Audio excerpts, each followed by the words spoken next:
तो आज मैं जिस मूवी को एक्सप्लेन करने वाला हूँ, इस मूवी के अंदर एक बंदा जो कि है बेड के ऊपर अपनी बीवी के साथ बहुत ही गंदा, जब भी रात हो जाती है वो ऐसा कुमक्कुम करता है कि उसकी बीवी सो जाती है। अब इसके बाद मूवी के अंदर क्या क्या बवाल होते हैं ये सब चीज तुमको मालूम चलेगी इस मूवी के अंदर। तो बिना समय गवाए डायरेक्ट करते हैं मूवी को स्टार्ट। तो मूवी स्टार्ट होती है जहाँ पर एयरपोर्ट पे हमको ये बंदा दिखाया जाता है। इसका नाम होता है जुबीन। तो जुबीन होता है एकदम मिस्टर बीन की तरह, सीधा साधा सब चीजें टाइम पे करने वाला। वो दुनिया के लिए एकदम निराला है, इसलिए उसको हर किसी ने अपनी लाइफ से निकाला है। जुबीन यहाँ पर अपने फियोंसे नारजू का इंतजार कर रहा होता है। दरअसल उसका और उसकी गर्लफ्रेंड का प्लान था लंदन जाने का, पर बेचारा अभी तक नारजू का वेट कर रहा है। जैसे वो नारजू को फोन लगाता है, नारजू मैडम जी यहाँ पर पार्टी में ढिच्चिक ढिच्चिक कर रही होती है। उनको घंटा फर्क नहीं पड़ता कि जुबीन उनका इंतजार कर रहा है। अब जुबीन अकेले ही लंदन चला जाता है। वो काफी दुखी होता है क्योंकि उसके मेंटल हेल्थ और उसके पैसों की चाम उठ गई थी। सब कुछ दो लोगों के लिए बुक हुआ था, पर अब वो बेचारा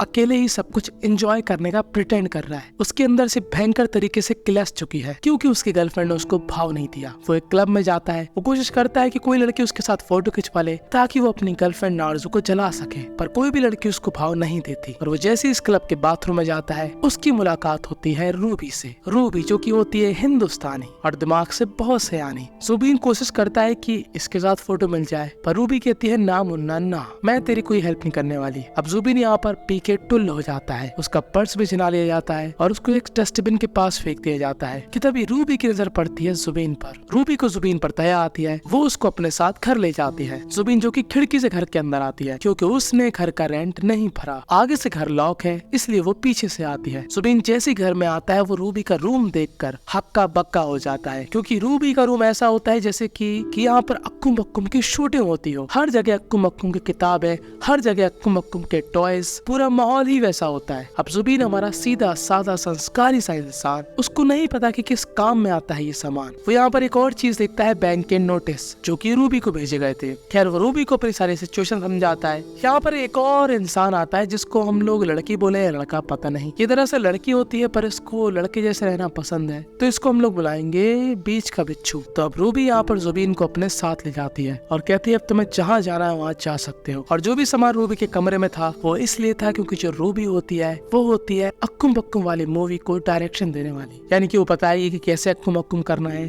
किस जगह पे जाकर करना है, कैसी पोजीशन होना चाहिए। जो वीडियोस होती है ना अक्कुम बक्कुम वाली, वो उसकी डायरेक्टर है। अब जुबीन यहाँ पर बेचारा अकेला पड़ चुका था और वो अपने पास्ट के बारे में सोचता है। दरअसल जुबीन की लाइफ इतनी बोरिंग थी कि वो जब भी अपनी गर्लफ्रेंड नारजू के साथ बेड पर अक्कुम बक्कुम किया करता था, नारजू सो जाया करती थी। समझ रहे हो कितना बोरिंग अक्कुम बक्कुम करता था भाई ये। मतलब कोई लड़की सो रही है, समझ रहे हो, इमेजिन कर सकते हो, वो भी अक्कुम बक्कुम करने के दौरान। और जैसा झटका आपको लग रहा है वैसे ही झटका जुबीन की गर्लफ्रेंड नारजू को भी लगता है। नारजू कहती है जिस बंदे के साथ अक्कुम बक्कुम करने में मेरे को नींद आ जाती है उसके साथ मेरे भविष्य के तो लंबे वाले एल लग जाएंगे। यहाँ पर जुबीन के घर वाले आते हैं और जुबीन यहीं पर नारजू को प्रपोज कर देता है, पर नारजू यहाँ पर सीधा सीधा मना कर देती है। वो उसके माँ बाप से यही कहती है कि अंकल और आंटी मेरी जुबीन के साथ बिस्तर पर जुगलबंदी नहीं बनती। पर जुबीन ने कोशिश करी थी कि वो उसको लंदन ले जाएगा, वहाँ पर प्रपोज करेगा तो शायद रोमांटिक माहौल हो, तो नारजू हाँ कर दे, पर ऐसा कुछ भी नहीं होता। जुबीन को अकेले यहाँ पर आना पड़ता है। अब जुबीन यहाँ पर बैठे बैठे नारजू को वीडियो कॉल करता है, जहाँ पर वो क्या देखता है कि नारजू तो एकदम मस्त है, वो यहाँ पर अपना हेयर कलर करवा रही है। और वो जुबीन से कहती है देख मुझे वीडियो कॉल मत कर, वहाँ पर गया है तो एंजॉय कर। अब जुबीन का उसके हथियार की तरह मुंह लटक जाता है और जैसे ही रूबी जुबीन को देखती है उसको जुबीन के लिए काफी दुख होता है। वो कहती है काम कर, तू मेरा असिस्टेंट बन जा। अब ये दोनों ही मिलके यहाँ पर काम करते हैं, पर जुबीन को ये काम बिल्कुल समझ में नहीं आता कि यार ये क्या बात हुई, अक्कुम बक्कुम में तो करना, उसमें क्या समझाना कि कैसे करना है, कहाँ पर बैठ के करना है। तो रूबी कहती है देख तू है चमन लंडोरा, ऐसे कोई काम नहीं होता है, पूरा प्रॉपर गाइडेंस लगती है। अब रूबी को मालूम था कि ये अपनी गर्लफ्रेंड को जलाना चाहता है, तो रूबी यहाँ पर जुबीन को अपने हेडलाइट पर चिपका देती है और एक फोटो क्लिक करके जुबीन के इंस्टाग्राम पर डाल देती है ताकि नारजू के किलस जाए। और ये चीज वर्क करती है। अब नारजू जुबीन को अटेंशन देने लगती है। तभी यहाँ पर कुछ लोग आते हैं जो कि रूबी का पीछा करते हैं। ये लोग यहाँ से भागते हैं और जैसे ये लोग पकड़े जाते हैं हमको क्या मालूम चलता है कि ये लोग होते हैं बैंक की तरफ से। पर जो हमारा जुबीन था उसको बात करनी आती है। बात करनी यानी कि उसको पता है कि इन सब मैटर को कैसे सॉल्व करते या फिर कैसे हैंडल करते। वो काफी खूबसूरती के साथ इस मैटर को हैंडल करता है और कहता है कि तुम बैंक करप्ट हो चुके हो और तुम्हारे पास सिर्फ 2 हफ्ते हैं सब कुछ सॉल्व करने के लिए। जुबीन कहता है देखो रूबी मैं तुम्हारी मदद करूंगा, बस मैं बदले में चाहता हूँ कि तुम जो काम करती हो वो तुम मुझे भी सिखाओ, मतलब तुम मुझे करना सिखाओ कि बेड पे धूम धड़ाका कैसे करते हैं, कैसे मैं अपनी लाइफ सेट कर दूं और नार्जू को बिस्तर पे वेट कर दूं। पर रूबी कहती है पागल है क्या, वो एक वीडियो है, वो एक एक्टिंग कर रहा है और तेरी लाइफ रियल है। पर जुबीन यहाँ पर काफी रिक्वेस्ट करता है और रूबी यहाँ पर मान जाती है। अब यहाँ से सीन शिफ्ट होता है और हमको दिखाई जाती है नार्जू, जो कि अपने फ्रेंड्स के साथ बैठी होती है। उसके दोनों फ्रेंड कहते हैं कि देख नार्जू, जुबीन एक बढ़िया लड़का है ना, वो चीटिंग करता है, फाइनेंशियली भी स्ट्रॉन्ग है, और तुझको एक पारसी लड़का चाहिए था हमेशा से, तो वो पारसी भी है। अगर वो बिस्तर पे अच्छा नहीं है तो यार ये कोई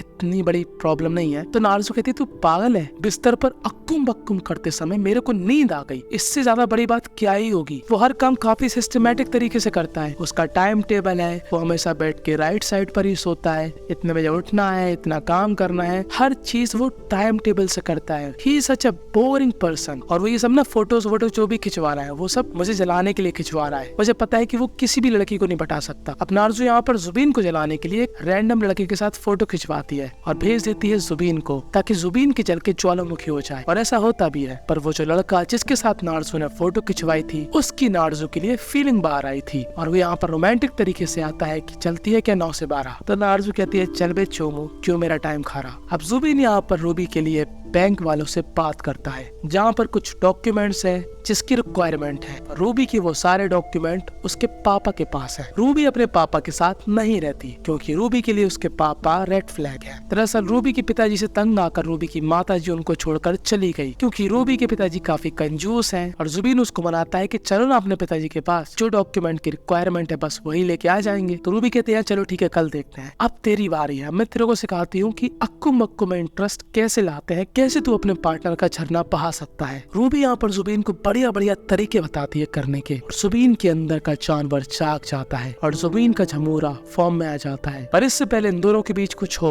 ये दोनों कंट्रोल करते हैं। अब इस बीच के बिच्छू के साथ जुबीन और रूबी निकल जाते हैं उसके पिताजी की घर की ओर। ये लोग रास्ते में खूब मस्ती करते हैं, गाना गाते हैं, डांस करते हैं, लफड़ चौचौ करते हैं, सब करते हैं और पहुंच जाते हैं रूबी के घर के पास में। तभी यहाँ पर जुबीन को उसकी एक्स गर्लफ्रेंड मिलती है। उसकी एक्स गर्लफ्रेंड को जुबीन से उतनी ही प्रॉब्लम थी जितनी प्रॉब्लम है नार्जू को, कि वो हर काम सिस्टमेटिक तरीके से करता है, टाइम टेबल बनाता है, बेड की राइट साइड पर सोता है, अक्कुम बक्कुम में एकदम नूब है। वैसे तो काफी पढ़ा लिखा है पर अक्कुम बक्कुम की फील्ड में अंगूठा छाप है। एक्स गर्लफ्रेंड कहती है तू कैसा इंसान है, मैंने तेरे सामने किसी और इंसान के साथ दबा कर अक्कुम बक्कुम किया, वो भी तेरे किचन में, और तूने क्या किया, तू वहाँ पर चुपचाप से टेबल साफ करने लगा। अबे तू किर रह गया, चटक मटक गया, थोड़ा तो रिस्पॉन्स करता, थोड़ा तो गुस्सा दिखाता, पर नहीं, तूने कुछ भी नहीं किया, टेबल साफ करके नौकरों की तरह चला गया। और अब तू बदलने की कोशिश कर रहा है, क्यों, नार्जू के लिए। और अब मेरी एकदम गंदी तरीके से किलस रही है कि तू मेरे लिए नहीं बदला, किसी और के लिए बदलने की कोशिश कर रहा है। खैर इसी शहर में सेलिब्रेशन होता है, ऐसे लोगों का सेलिब्रेशन जो कि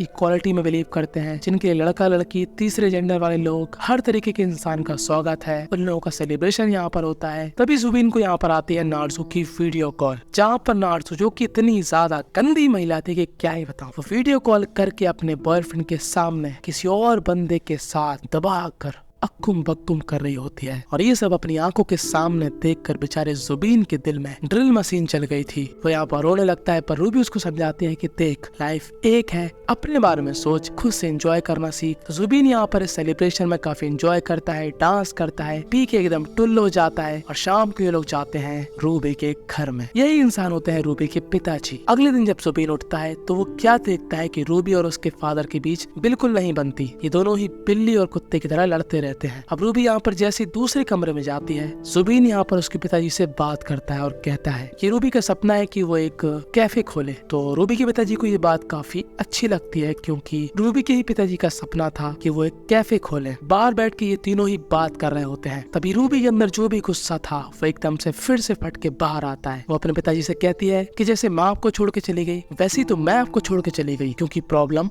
आपके अंदर है। आप बहुत ही ज्यादा कंजूस हो, आप एक नंबर के मक्खी चूस हो, इतना सारा पैसा बचाकर कहाँ ले जाओगे। मुझे माँ की याद आती है और आपने ढूंढने की कोशिश भी नहीं करी उनको कि वो कहाँ चली गई। तभी रूबी के पिताजी एकदम ट्रिगर्ड हो जाते हैं और यहाँ पर रूबी को सच्चाई बताते हैं कि देख रूबी, अपनी माँ का कैरेक्टर आज जान ले तू भी। तेरी माँ को गरीबी नहीं चाहिए था, सोना हीरा जवाहरात, इसलिए तेरी माँ ने किसी अंग्रेज के साथ मनाई सुहाग रात। उसको तेरे और मेरे साथ नहीं रहना था, वो चली जाएगी उस गोरे के साथ, उसका हमेशा से यही कहना था। तो उसको मैंने छोड़ दिया क्योंकि उसने मेरा दिल तोड़ दिया। तो रूबी कहती है आपने आज आज तक मेरे से ये बात क्यों छुपाई? तो रूबी के पिताजी कहते हैं कि मैं नहीं चाहता था कि तू अपनी माँ के लिए गलत सोचे, पर आज बताना जरूरी लगा। खैर रूबी और उसके पिताजी के बीच सब कुछ सॉर्ट आउट हो चुका है और अब ये लोग यहाँ से निकल जाते हैं। अब जैसे ये लोग घर पहुँचते हैं, रूबी फिर से स्टार्ट कर देती है जुबीन की क्लासेस, जहाँ पर वो उसको सिखाती है कि स्टेप बाय स्टेप अच्छी तरीके से अक्कुम बक्कुम कैसे करें। कि तभी यहाँ पर आ जाती है कौन? नारजू। क्योंकि जुबीन भाई हमेशा जहाँ पर भी जाते थे अपने लोकेशन ऑन ही रखते थे और सारी चीजों का एक्सेस नारजू के पास था। तो नारजू को मालूम था कि जुबीन कहाँ पर होगा। तो अब नारजू को ऐसा लगता है कि रूबी गंदी वाली महिला है, उसने जुबीन से पैसे लिए, इसलिए वो उसके साथ ये सब हरकतें कर रही है और उसको